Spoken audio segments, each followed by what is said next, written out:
കേൾക്കുമ്പോൾ ചെറിയ തട്ടിപ്പ്, പക്ഷേ വ്യാപ്തി തേടിപ്പോയാൽ ഇവിടെയൊന്നും അവസാനിക്കില്ലെന്ന്. 4 അംഗ സംഘമാണ് വ്യാജ ആധാർ നിർമ്മിച്ച മുക്കുബണ്ടം പണയ തട്ടിപ്പ്. ഉരച്ചു നോക്കിയിട്ടും ആദ്യം മനസ്സിലായില്ല. ഒടുവിൽ സ്വർണം മുറിച്ചെടുത്തപ്പോഴാണ് ഇത് മുക്കുബണ്ടമെന്ന് തിരിഞ്ഞത്. സംസ്ഥാനത്തൊട്ടാകെ കേസുകളുണ്ട്. കൊല്ലം ചിതറയിലെ 30 ലക്ഷത്തിന്റെ തട്ടിപ്പിലാണ് രമ്യയും ആൺസുഹൃത്തുമടക്കം പ്രതികൾ പിടിയിലായത്.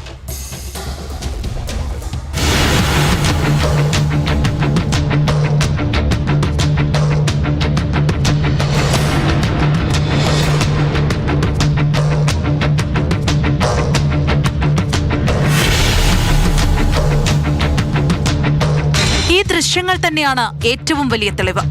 തിരുവനന്തപുരം ബാലരാമപുരം സ്വദേശി 27-കാരി രമ്യ, ആൺസുഹൃത്ത് ചിറയൻകീഴ് സ്വദേശി 30-കാരൻ ഗോൾഡൻ സജിത്ത് എന്ന വിളിപ്പേരുള്ള സജിത്ത്, കണ്ണനല്ലൂർ സ്വദേശി ഷമീർ എന്നിവരുടെ പതിവ് പരിപാടിയാണ്. സംഘത്തിലെ 4-ാമൻ അൽത്താഫ് നേരത്തെ തന്നെ കസ്റ്റഡിയിലായി. സംസ്ഥാനത്തെ നിരവധി പോലീസ് സ്റ്റേഷനുകളിൽ മുക്കുബണ്ടം തട്ടിപ്പ് കേസുകളിലെ പ്രതികളാണിവർ. രമ്യ ഇക്കഴിഞ്ഞ ജനുവരിയിലാണ് മുക്കുബണ്ടം തട്ടിപ്പ് കേസിൽ തന്നെ അട്ടക്കുളങ്ങര ജയിലിൽ നിന്നും പുറത്തിറങ്ങിയത്.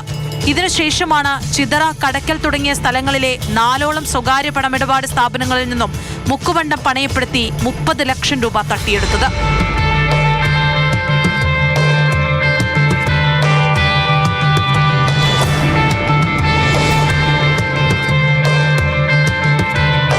സംഘത്തിന്റെ തട്ടിപ്പ് രീതി ഇങ്ങനെയാണ്. സ്വകാര്യ പണമിടപാട് സ്ഥാപനങ്ങൾ നോക്കിവെക്കും. ശേഷം തട്ടിപ്പ് നടത്തുന്നതിന് മുൻപ് ആ പ്രദേശത്തെ മേൽവിലാസം വ്യാജമായി ഉണ്ടാക്കി ആധാർ കാർഡും സംഘടിപ്പിക്കും. രമ്യയാണ് സ്ഥാപനത്തിലെത്തുക. സാധുവായി ചമഞ്ഞ മുക്കുബണ്ടം പണയം വെച്ച് കാശുമായി മടങ്ങും. കഴിഞ്ഞ മാർച്ച് 4 മുതൽ മെയ് 13 വരെ വിവിധ ദിവസങ്ങളിലായി ചിതറയിൽ പ്രവർത്തിക്കുന്ന സ്വകാര്യ ധനകാര്യ സ്ഥാപനത്തിലെത്തിയ പ്രതികൾ ലക്ഷങ്ങളാണ് തട്ടിയത്. വീണ്ടും കഴിഞ്ഞ ദിവസം രമ്യയുടെ ഭർത്താവാണെന്ന് പറഞ്ഞ സജിത്ത് പണയ ഉരുപ്പടികൾ സ്ഥാപന ഉടമയ്ക്ക് നൽകി. നന്ദു എന്നാണ് പേര് പറഞ്ഞിരുന്നത്. ചിതറയിൽ വീടുപണി നടക്കുന്നുവെന്നും അതിനാൽ സ്വർണം പണയം വെക്കുന്നെന്നും പറഞ്ഞു.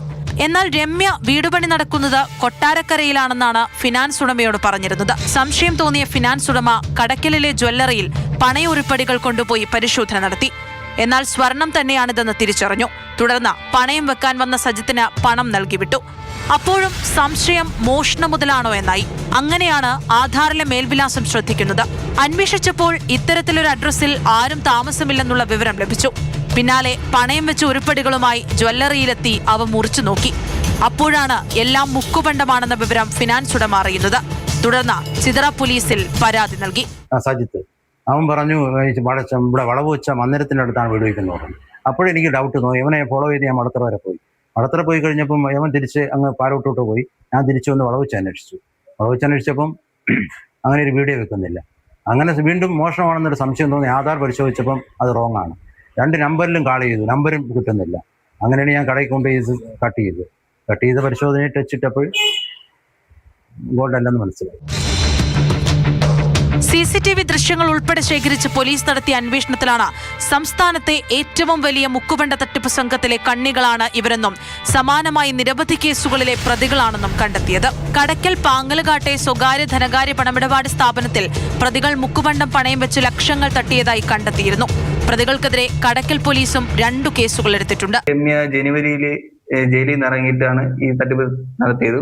പിന്നെ CCTV മറ്റും പരിശോധിച്ചാല് പ്രതികളെ കുറിച്ച് അറിവ് ലഭിക്കുകയും അതിന്റെ അടിസ്ഥാനത്തിൽ നമ്മൾ തമിഴ്നാടും പല സ്ഥലങ്ങളിലും ഒരു ഒളിവിലായി താമസിച്ചായിരുന്നു. ലാസ്റ്റ് നമുക്ക് ഇവരെ വർക്കല് പരവൂര് ട്രെയിനിൽ ഇറങ്ങുന്ന സമയത്താണ് നമുക്ക് അവരെ കിട്ടിയത്.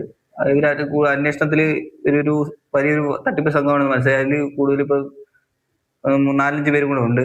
അതിൽ അൽത്താഫ്, ഷമീർ, ഈ രമ്യ, സജിത്ത്. ഇനി നമ്മൾ കൂടുതലായിട്ട് അന്വേഷണം നടത്തുന്നുണ്ട്. അപ്പോൾ അന്വേഷണത്തിൽ ഈ എവിടെ നിന്നാണ് ഈ വ്യാജ സ്വർണം എവിടെ നിന്നാണ് കിട്ടിയത്, ബാക്കി കാര്യങ്ങളൊക്കെ അന്വേഷണത്തിൽ നടക്കുന്നുണ്ട്. ഒളിവിൽ കഴിഞ്ഞു വന്ന രമ്യയെയും സജിത്തിനെയും പരവൂരിനടുത്തു നിന്നുമാണ് ചിതറ പോലീസ് പിടികൂടിയത്. ഷമീറിനെ കണ്ണനല്ലൂരിൽ നിന്നും പിടികൂടി. അറസ്റ്റ് രേഖപ്പെടുത്തിയ രമ്യയെയും സജിത്തിനെയും മുക്കുബണ്ടം പണയപ്പെടുത്തിയ ചിതറയിലെ സ്വകാര്യ ധനകാര്യ സ്ഥാപനത്തിലെത്തിച്ച് തെളിവെടുപ്പ് നടത്തി.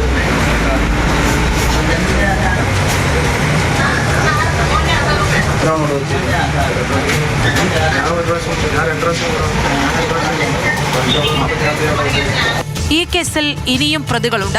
വ്യാജ ആധാർ കാർഡ് നിർമ്മിച്ചതുൾപ്പെടെയുള്ള കേസിലെ മറ്റുള്ള പ്രതികൾക്കായി അന്വേഷണം ഊർജിതമാക്കിയിട്ടുണ്ടെന്ന് ചിതറ പോലീസ് അറിയിച്ചു. അറസ്റ്റ് രേഖപ്പെടുത്തിയ പ്രതികളെ കോടതിയിൽ ഹാജരാക്കി റിമാൻഡ് ചെയ്തു.